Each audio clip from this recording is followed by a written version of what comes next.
नमस्कार दोस्तों, स्वागत है आपका आगरा इंजीनियरिंग अकेडमी में। मैं हूं जितेंद्र सिंह। देखिए, आज मैं आपके लिए एक ऐसा टॉपिक लेके आया हूं जो बहुत बेसिक है, इलेक्ट्रिकल इंजीनियरिंग की जान है। आर और एल सी में जो रिएक्टेंस होता है, इम्पीडेंस होता है, एडमिटेंस होता है, ये वर्ड कहां से आए वो देखते हैं। देखिए, फटाफट देखते हैं।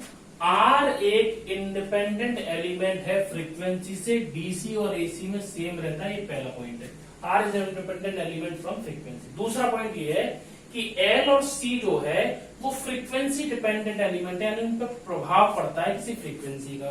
देखिए, कुछ बेसिक्स बातें, बहुत छोटी बातें। आर, कोई ये पेन है, ये मार्कर है, इसका नाम क्या है? मार्कर। तो ये आर जो है, रजिस्टर क्या है? उसका नाम है, और उसकी प्रॉपर्टी जो है उसको हम रेजिस्टेंस कहते हैं। गुण, बाधा जो रुकावट पैदा करती है वो उसका गुण है, उसको रेजिस्टेंस कहते हैं।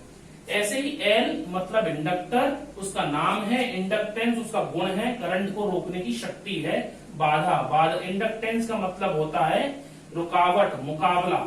सी कैपेसिटर उसका नाम है, कैपेसिटेंस उसका वोल्टेज को ना बदलने का गुण है, ये कैपेसिटेंस कहलाता है। अब देखते हैं हम कैसे रिएक्टेंस का जन्म हुआ, कैसे एडमिटेंस आया और कैसे इम्पीडेंस। अब देखिए, इस रिएक्टेंस वर्ड की उत्पत्ति कैसे हुई। देखिए, तीन पैरामीटर्स हैं हमारे पास, आर एल सी।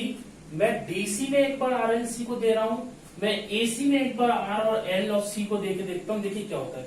मैंने डीसी में जब ये आर दिया, जब मैंने डीसी में ये आर दिया होगा तो क्या हुआ होगा?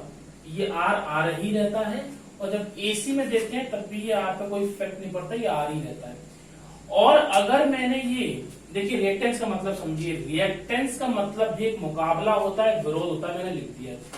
क्योंकि कैपेसिटर और इंडक्टर स्टोरिंग एलिमेंट हैं, ये डीसी पे काम नहीं करते हैं, डीसी पे काम नहीं करते। देखिए, रिएक्टेंस जब एल फ्रीक्वेंसी के साथ मिलके काम करता है तो हम एक बाधा उत्पन्न करता है, उस बाधा को हम कहते हैं इंडक्टिव रिएक्टेंस, जिसका मान कितना होता है? उसको एक्स से, रिएक्टेंस को हमेशा एक्स से रिप्रेजेंट करते हैं, और ओमेगा एक्सएल होता है ओमेगा एल। यानी इंडक्टर ने जो बाधा उत्पन्न करी होगी सर्किट में, उसको हम इंडक्टिव रिएक्टेंस कहते हैं। कैपेसिटर में जो बाधा उत्पन्न की होगी उसको कैपेसिटिव रिएक्टेंस कहते हैं, एक्सी 1/ओमेगा सी। देखिए, ये इंडक्टर और ये कैपेसिटर डीसी पे काम क्यों नहीं करते हैं? देखिए, अगर डीसी, हमें पता है कि जो ओमेगा की वैल्यू होती है वो कितनी होती है? वो 0 होती है। ओमेगा की वैल्यू 0 होती है डीसी के लिए, एसी के लिए नॉन जीरो होती है, 50 होगी, 60 होगी। जब ये 0 होगी तो एक्सएल कितना हो जाएगा? 0। इसका मतलब डीसी पर इंडक्टर कैसा हो जाता है? शॉर्ट सर्किट हो जाता है। और 0 यहां पुट करेंगे कैपेसिटिव इंडक्टेंस में, तो रिएक्टेंस में तो कितना हो जाएगा? ये इनफाइनाइट। इसका मतलब कैपेसिटर डीसी पर ओपन सर्किट हो जाता है, ये इसका मतलब है। ऐसे ये वर्ड रिएक्टेंस निकल के आया है। रिएक्टेंस मतलब बाधा है, मुकाबला है, जो एल और सी एसी में करते हैं।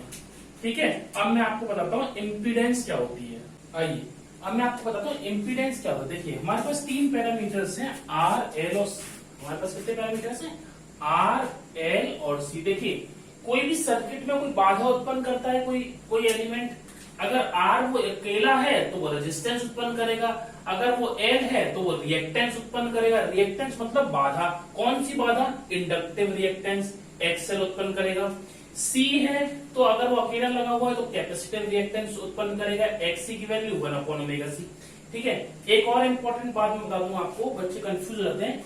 एल की न्यूमेरिकल वैल्यू ओमेगा एल है, लेकिन फेजर वैल्यू, फेजर वर्ड और आता है, डिटेल में किसी और वीडियो में बताएंगे, उसका मान जे ओमेगा एल होता है। सी का न्यूमेरिकल मान 1/ओमेगा सी होता है, लेकिन फेजर 1/जे ओमेगा सी या फिर -j अपॉन ओमेगा सी होता है। ठीक है, आइए अब देखिए सर्किट कैसे बनते हैं।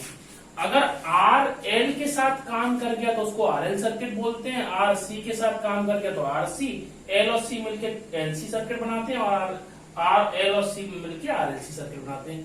तो इस आर एल सर्किट में कौन कौन लगा हुआ है? रजिस्टर लगा हुआ है, इंडक्टर लगा हुआ है। तो दोनों एक तरह की बाधा उत्पन्न करेंगे। उस बाधा को, उस टोटल बाधा को हम क्या कहते हैं?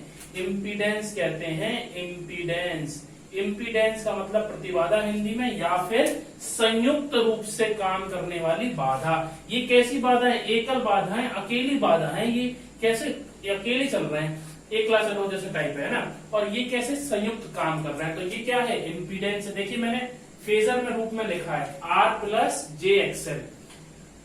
अब आरसी सर्किट होता तो इम्पीडेंस क्या होती? R माइनस जे एक्ससी, है ना। ये इसको ये भी लिख सकते हैं आप, इसको पॉजिटिव लिखना चाहें तो आप इसको R प्लस 1/j एक्ससी भी लिख सकते हैं, ठीक है, वो एक ही बात है ना। और Z इक्वल्स टू अगर एलसी सर्किट है तो जे एक्सएल माइनस जे एक्ससी, अगर आरएलसी सर्किट है तो तीनों का योग आ जाएगा। बहुत सिंपल है, आप इसको स्क्रीनशॉट ले लीजिए। बाधा मतलब टोटल, अकेले होगी तो वो रिएक्टेंस है और रेजिस्टेंस है, अगर वो मिलके काम करेगी तो वो बाधा कहलाती है इम्पीडेंस। अच्छा, एडमिटेंस क्या होता है? एडमिटेंस, इसको जेड से रिप्रेजेंट करते हैं इम्पीडेंस को, और एडमिटेंस अपोजिट होता है 1/z, ठीक है, ये एडमिटेंस होता है। ये वो नेक्स्ट किसी वीडियोस में देखेंगे हम, ठीक है। और मैं आपको बताऊंगा, तो मैंने आपको समझा दिया RLC, ठीक है, इनकी अपनी अपनी बाधा है।